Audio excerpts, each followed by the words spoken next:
제가 사석에서 여러 번 말씀드린 적이 있는데요. 저는 원래 두통을 달고 살던 사람입니다. 대학생 때는 가끔 머리가 아팠는데 제가 장이 안 좋아서 소화가 잘 안 되니까 그래서 머리가 아프다 그렇게 생각을 했습니다. 그래서 약을 먹기도 하고 그때는 파인애플을 먹으면 소화가 잘 되는 것 같아서 파인애플을 항상 구비해 두기도 했고, 또 비상시에는 파인애플 들고 다닐 수 없으니까 제 가방에는 파인애플 원액 주스가 항상 가방 안에 들어 있었습니다. 그런데 시간이 지나면서 이 두통약도 별로 효과가 없었고, 또 파인애플도 내성이 생겼는지 전혀 듣지 않았습니다. 제 아내는 저에게 누워 있으니까 머리가 아픈 거다, 그래서 앉아 있으라 그렇게 잔소리를 했지만 그건 아파보지 않은 사람이 하는 소리입니다. 두통이 한번 찾아오게 되면 머리를 들 수 없는 것은 물론이요, 머리를 움직이지조차 못합니다. 그러니까 여러분들도 아픈 사람한테 이러니까 아픈 거다, 저렇게 해야 안 아프다, 이러한 조언은 하지 않으시는 것이 좋습니다. 아멘이 여기저기서 나오는 걸 봐서는 그런 스트레스 속에 사시는 분들이 많으신 것 같아요. 그런데 그러던 중 하루는 정기검진을 받으러 이제 병원에 갔는데 의사가 저한테 혈압이 높으니까 혈압약을 먹으라 하는 것입니다. 제가 약을 안 먹고 운동해서 내리면 안 되겠습니까 했더니 가족력이 있어서 혈압약을 반드시 먹어야 된다 해서 그때부터 혈압약을 먹기를 시작했습니다. 그런데 그 이후로 두통이 사라졌습니다. 그러니까 아마도 저의 경우에 두통은 소화가 잘 안 돼서 생긴 두통이 아니라 혈압 때문에 머리가 아픈 것이었습니다. 그런데 여러분, 이처럼 모든 일에는 올바른 진단과 또 올바른 처방이 필요한 것입니다. 미국 워싱턴 DC에 미국의 3대 대통령 토마스 제퍼슨을 기리는 기념관이 있다고 합니다. 그런데 이 기념관의 외벽이 자꾸 훼손되기 시작하더니 시간이 지나면서 그 정도가 계속 심해지는 것이었습니다. 그래서 그 원인이 무엇인가, 왜 자꾸 기념관의 외벽이 훼손되는가 확인해 본 결과 비둘기 배설물로 인한 부식이다 하는 결론을 내렸습니다. 그래서 관계자들은 비둘기가 날아드는 것을 막아야 한다 생각하고 관광객들에게 비둘기 모이 주는 것을 금지시켰습니다. 그런데도 이 비둘기가 계속해서 날아드는 것이었습니다. 그래서 왜 비둘기가 계속 날아드는지 계속 알아본 결과 거미가 비둘기의 먹이인데 기념관 주위에 거미들이 많아서 비둘기가 날아드는 것이라 하는 결론을 내렸습니다.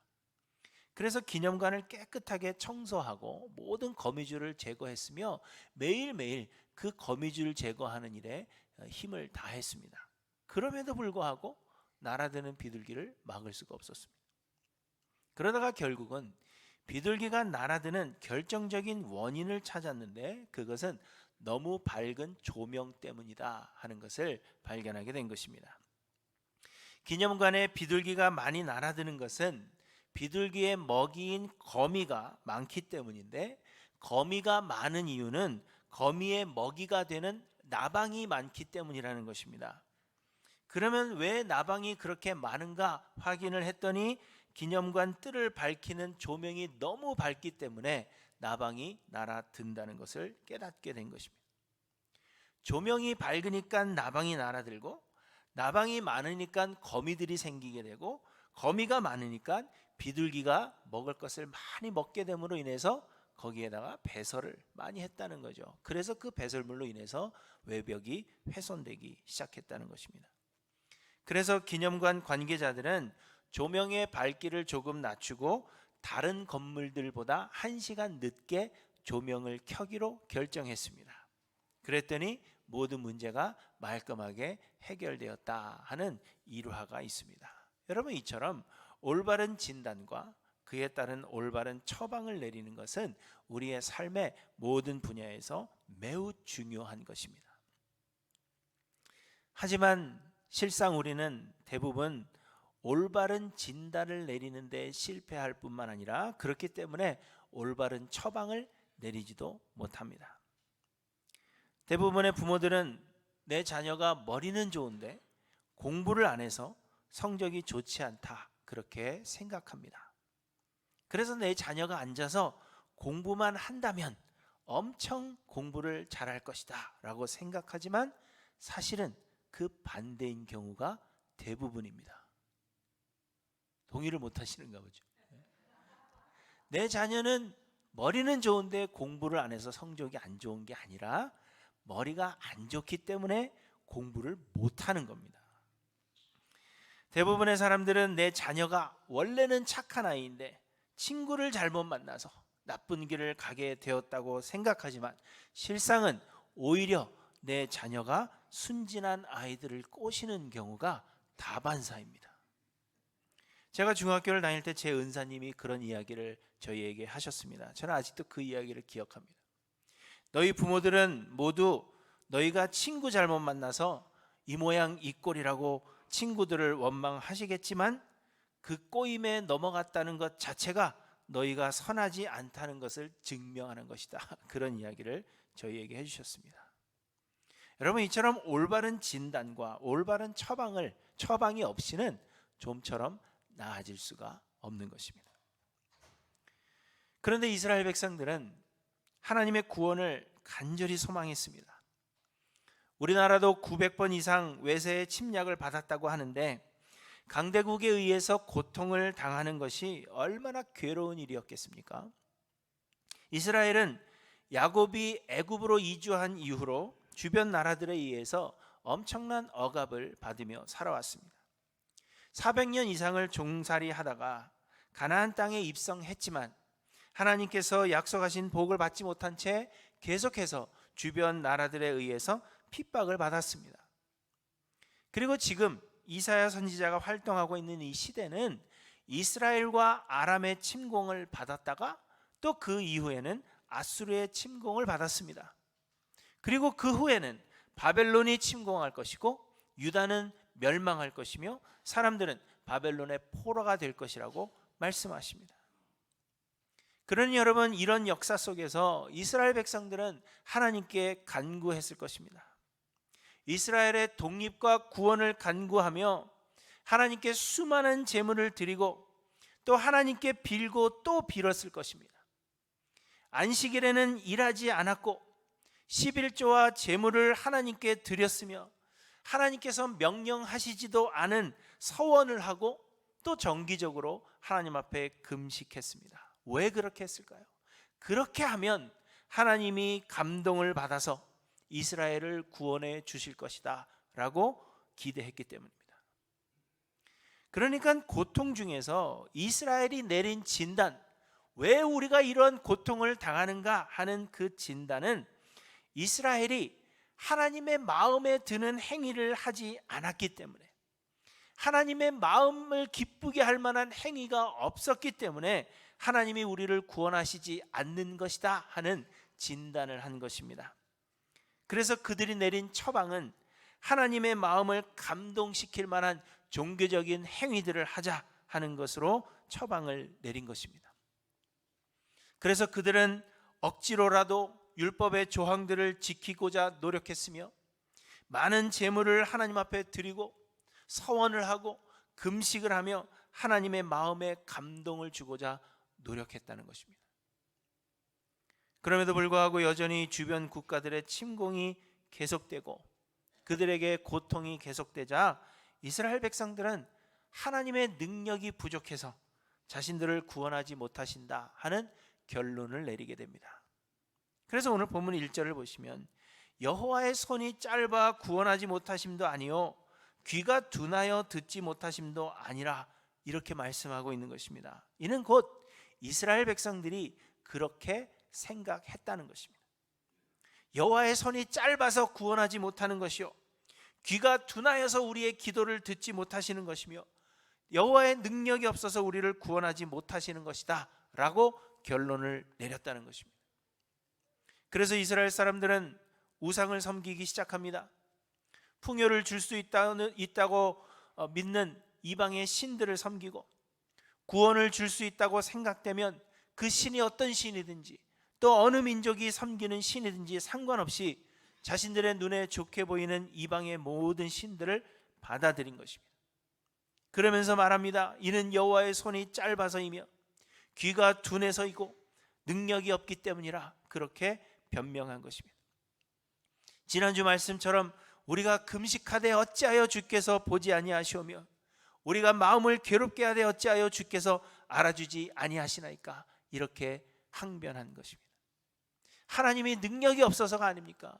우리가 이렇게 노력해서 하나님의 마음에 감동을 주려고 하는데 하나님께서 우리의 기도를 응답하지 않으시고 우리에게 독립도 주지 않으시고 자유도 주지 않으시고 우리를 구원해 주지 않으시는 것은 하나님이 능력이 없기 때문이 아닙니까? 그렇게 항변했다는 것입니다. 그래서 하나님은 지난주 본문을 통해서 이스라엘의 종교적 행위들이 하나님께서 기뻐하실 만한 것이 아니며 하나님께서 원하시는 것이 아님을 말씀하신 것입니다. 하나님이 귀가 둔하여서 듣지 못하시는 것이 아니라 그들의 종교적인 행위들이 하나님 앞에 기쁨이 되지 못하는 것임을 말씀하셨습니다. 그리고 오늘 본문에서 하나님은 이스라엘 백성들이 고통을 당하는 것은 하나님께 감동을 주는 일에 실패했기 때문도 아니며 하나님께서 구원의 능력이 없기 때문도 아님을 말씀하시는 것입니다.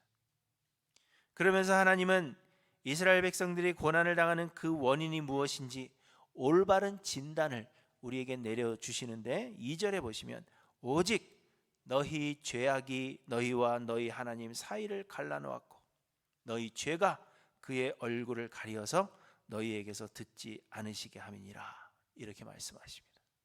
왜 이스라엘이 고난을 당하여? 너희의 죄악 때문이다, 그렇게 말씀하고 있는 것입니다. 이스라엘이 고난을 당하는 것은 하나님의 능력이 없기 때문이 아니며 또 그들이 하나님을 섬기는 일에 게을리했기 때문이 아니라 이스라엘의 죄 때문이다, 너희의 죄 때문이다, 그렇게 진단하고 있는 것입니다. 이스라엘은 끊임없이 하나님께 범죄해 왔습니다. 이스라엘이 애굽 땅에서 종살이하며 고통당하는 동안에 그토록 출애굽을 원했음에도 불구하고 막상 하나님의 은혜로 출애굽하여 홍해를 건너자마자 그들은 모세와 하나님을 원망했습니다. 하나님께서 때를 따라 마실 물을 허락하시고 만나를 내리사 배불리 먹게 하셨지만 그 다음에는 고기가 먹고 싶다며 불평했습니다. 하나님을 좀 보여달라 하며 금송아지를 만들어서 하나님의 계명을 어겼고 가나안에 다다른 뒤에는 하나님의 능력을 믿지 못하여서 우리는 그들 앞에 메뚜기와 같은 존재다, 우리가 들어가면 다 죽게 될 것이다, 왜 우리를 이곳으로 인도하여서 광야에서 죽게 하느냐 말하며 가나안에 입성하기를 거부했습니다. 그래서 결국 이스라엘은 40년 동안 광야를 헤매야만 했습니다. 가나안에 입성한 뒤에는 어떠했습니까? 하나님의 말씀이 아닌 자기의 소견에 옳은 대로 행하여서 하나님은 가나안의 여러 민족들에게 이스라엘을 파셨다고 말씀하십니다. 그리고 그 이후에도 이스라엘은 끊임없이 이방의 신들을 섬기며 하나님께 범죄하였고 그로 인해서 하나님께서 이스라엘을 이방 민족들에게 파신 것이다, 그렇게 말씀하고 있습니다. 아수르는 하나님의 진노의 막대기라 하셨고 하박국에 보시면 하나님께서 바벨론을 유다를 벌하시기 위해 일으키신 하나님의 종이라고 말씀하고 있습니다. 이처럼 이스라엘이 고난을 당하는 것은 이스라엘의 죄 때문입니다. 그렇다면 여러분, 이스라엘에게 올바른 처방전이 있다면 그것이 무엇이겠습니까? 그것은 회개입니다.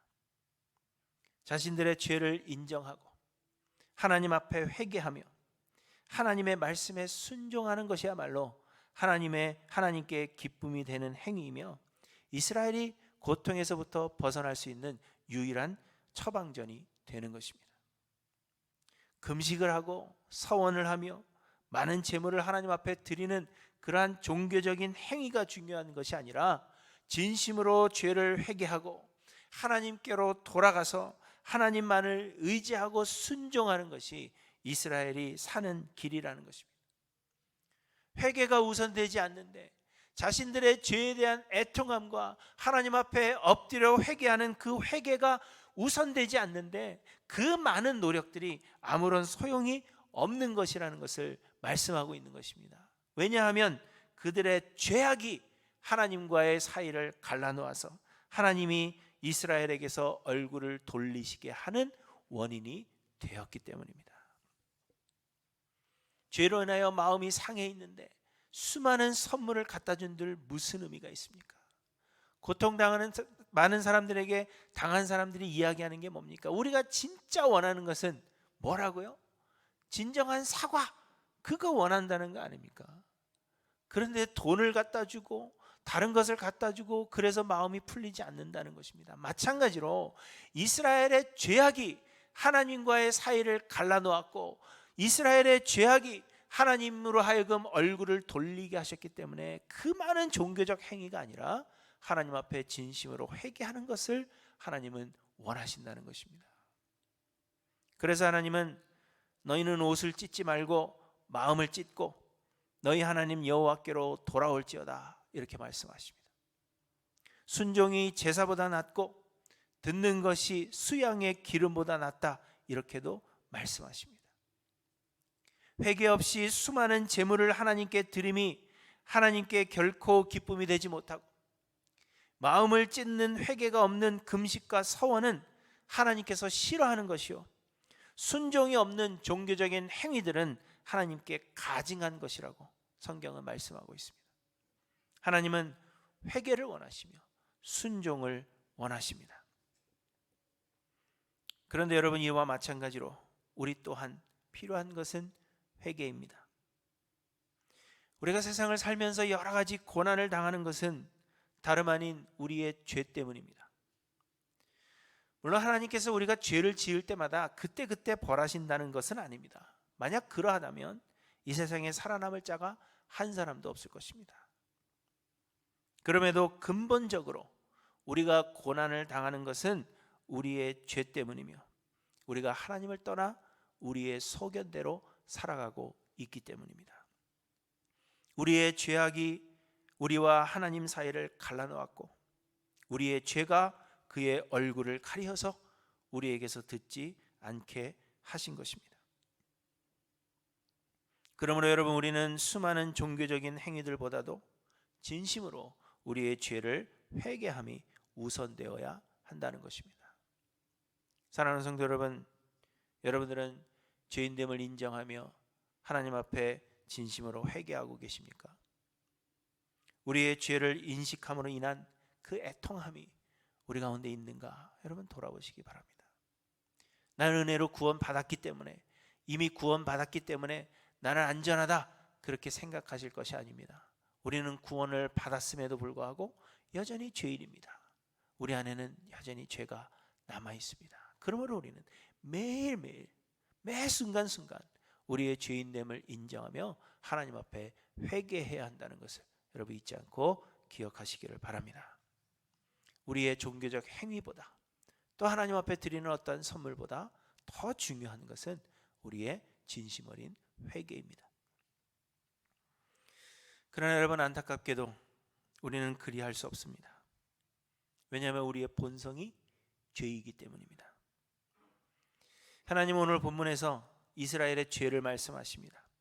이는 너희 손이 피해 너희 손가락이 죄악에 더러워졌으며 너희 입술은 거짓을 말하며 너희 혀는 악독을 내밀어 이렇게 말씀하십니다. 공의대로 소송하는 자도 없고 진실하게 판결하는 자도 없으며 허망한 것을 의뢰하며 거짓을 말하며 악행을 잉태하여 죄악을 낳으며 독사의 알을 품으며 거미줄을 짜나니 그 알을 먹는 자는 죽을 것이요 그 알이 밟힌즉 터져서 독사가 나올 것이니라 이렇게 말씀하십니다. 이스라엘의 죄가 무엇인지 죄악상을 낱낱이 기록하고 계십니다. 그런데 여러분 이 말씀은 단지 이스라엘의 죄를 열거하시는 것이 아닙니다. 하나님은 오늘 본문에서 이스라엘의 죄를 열거하시기도 하시지만 이는 이스라엘이 죄를 범하지 않을 수 없다는 것을 또한 말씀하고 있는 것입니다. 10절에 보시면 우리가 맹인같이 담을 더듬으며 눈 없는 자같이 두루 더듬으며 낮에도 황혼 때같이 넘어지니 우리는 강장한 자 중에서도 죽은 자 같은지라 이렇게 말씀하십니다. 이스라엘은 죽은 자와 같고 눈먼 맹인과도 같다고 하십니다. 선을 행할 능력이 없으며 죄를 범하지 않을 수가 없다는 것입니다. 이와 마찬가지로 우리는 모두 죄인이요 죄로 인하여 이미 죽은 자들이기 때문에 우리 스스로는 회개하고 돌아와 선을 행할 능력이 우리에게 없는 것입니다. 그래서 하나님은 은혜로 구원하시기로 작정하시고 메시아 곧 그리스도를 보내시기로 작정하신 것입니다. 16절부터 보시면 사람이 없음을 보시며 중재자가 없음을 이상히 여기셨으므로 자기 팔로 스스로 구원을 베푸시며 자기의 공의를 스스로 의지하사 공의를 갑옷으로 삼으시며 구원을 자기의 머리에 써서 투구로 삼으시며 보복을 속옷으로 삼으시며 열심을 입어 겉옷으로 삼으시고 그들의 행위대로 갚으시되 그 원수에게 분노하시며 그 원수에게 보응하시며 섬들에게 보복하실 것이라. 이렇게 말씀하십니다. 곧 하나님께서 그리스도를 보내사 은혜로 주의 백성들을 구원하시고 이스라엘을 괴롭히는 그 적들을 벌하시겠다 하는 것을 말씀하고 있는 것입니다. 우리가 우리의 능력으로 하나님 앞에 회개하고 돌아설 수 있는 그러한 능력이 우리에게 없기 때문에 하나님께서 스스로 구원하시기를 작정하시되 하나님께서 메시아를 보내주시겠다는 것을 우리에게 말씀하고 있는 것입니다. 그리고 의심의 여지 없이 하나님께서 보내주시기로 한 그 중재자 곧 메시아는 바로 그리스도 예수이십니다. 하나님은 예수 그리스도를 보내사 우리 죄를 대신하여 십자가에서 죽게 하시고 우리의 모든 죄값을 대신하게 하셨으며 우리를 용서하신 것입니다. 성령을 보내사 우리에게 믿음을 선물하시고 그 믿음을 우리의 의로 인정하사 우리를 하나님의 자녀되는 권세를 허락하여 주셨습니다. 우리는 회개해야 하고 회개함으로 하나님께서 우리를 용서하시고 우리를 고통에서 이끌어내어 영원한 안식으로 인도하신다고 말씀하십니다. 그러나 우리가 그리할 수 없기 때문에 예수 그리스도께서 대신 우리의 죄를 짊어지셨다는 것을 우리에게 말씀하고 있는 것입니다. 그러므로 여러분, 우리에게 있어서 회개라는 것은 단지 잘못을 뉘우치는 것이 회개가 아닙니다. 회개란 우리의 잘못된 행위를 뉘우치고 내가 이제부터 선을 위해 살겠노라고 노력하는 것을 의미하지 않습니다. 우리는 죄인이기 때문에 결코 그리할 수가 없습니다. 그래서 회개하고 돌아서면 또 범죄하고 회개하고 돌아서면 또 범죄하고 동일한 죄를 계속해서 짓는 것은 우리가 그리할 수밖에 없는 죄인들이기 때문입니다. 그렇다면 여러분, 회개가 무엇이라고 생각하십니까? 회개란 예수 그리스도와 연합하는 것입니다. 회개란 단지 잘못을 뉘우치는 것을 넘어서 내 자아를 철저하게 부인하는 것을 의미하는 것입니다. 회개란 예수 그리스도의 십자가에 우리의 옛사람을 못 박고 이제는 예수 그리스도로만 사시도록 삶을 모두 내어드리는 것, 그것을 회개라 하는 것입니다. 우리의 구원주 되시는 예수 그리스도께 우리의 삶을 온전히 내어드리고 내 자아를 완전히 죽여서 하나님의 인도하심에 온전히 순종하는 것, 그것이 회개입니다. 여러분, 우리에게는 그러한 회개가 필요하다는 것입니다.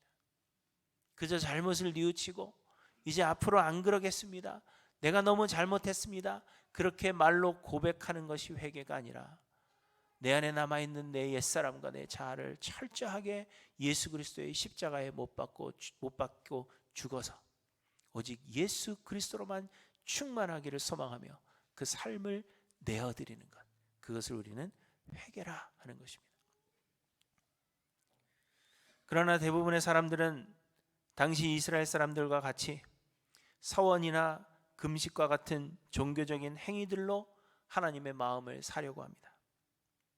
마치 일수를 찍듯이 예배에 참석하고 헌금하고 기도하며 교회 봉사하고 또 세계 선교하면 하나님께서 기뻐하실 것이라고 생각하는 것입니다.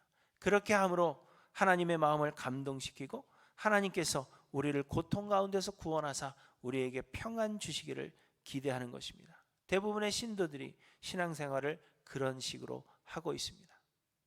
그럼에도 불구하고 내 마음에 평강이 없을 때, 내가 이렇게 했는데 하나님 헌금도 많이 하지 않았습니까? 기도하지 않았습니까? 예배에 빠지지 않고 참석하지 않았습니까? 봉사도 하지 않았습니까? 심지어는 해외 선교까지 가지 않았습니까? 그럼에도 불구하고 왜 하나님 내 기도에 응답하지 않으십니까? 우리는 하나님을 원망하기에 이르는 것입니다. 그러나 하나님은 우리가 그렇게 하나님을 섬기며 종교 생활을 열심히 이어간다고 해서 결코 그것을 기뻐하지 않으신다는 것을 우리에게 말씀하십니다. 하나님은 오히려 말씀하십니다. 너희의 무수한 재물이 내게 무엇이 유익하뇨? 나는 수양의 번제와 살찐 짐승의 기름에 배불렀고 나는 숫송아지나 어린 양이나 숫염소의 피를 기뻐하지 아니하노라. 헛된 재물을 다시 가져오지 말라. 분향은 내가 가증히 여기는 바요 월삭과 안식일과 대회로 모이는 것도 그러하니 성회와 아울러 악을 행하는 것을 내가 견디지 못하겠노라. 내 마음이 너희의 월삭과 정한 절기를 싫어하나니 그것이 내게 무거운 짐이라. 내가 지기에 곤비하였느니라. 여러분, 이처럼 우리의 종교 생활이 우리를 고통에서 건져주지 못하며 우리에게 평강을 주지 못합니다. 하나님 말씀하십니다. 우리의 죄악이 너희와 너희 하나님 사이를 갈라놓았고 너희 죄가 그의 얼굴을 가리어서 너희에게서 듣지 않으시게 함이니라. 우리의 삶의 고통의 원인은 우리의 죄 때문입니다. 그런데 여러분, 또 성경은 말씀하시기를 죄의 삭은 사망이라 하십니다. 곧 우리의 죄에 대한 그 갚음, 그 죄에 대한 빚은 사망, 곧 우리의 죽음으로만 갚을 수 있다는 것입니다. 하나님은 아담과 하와에게 동산 중앙에 있는 선악을 알게 하는 나무의 실과를 먹지 말라 하시면서 그 실과를 먹는 날에는 정녕 죽으리라 하셨기 때문입니다. 그렇기 때문에 하나님께 드려지는 우리의 수많은 재물이 우리의 죄에 대한 갚음이 되지 못합니다. 우리의 서원, 우리의 금식, 우리의 수많고 다양한 그런 종교 생활이 우리의 죄에 대한 갚음이 되지 못한다는 것입니다. 교회를 위한 우리의 봉사, 우리를 희생하며 가며 떠나는 해외 선교도 우리의 죄에 대한 갚음이 되지 못합니다. 우리는 오직 죽음으로만 우리의 죄값을 치를 수 있습니다. 그런데 예수님께서 우리의 모든 죄를 짊어지시고 십자가에서 죽으셨습니다.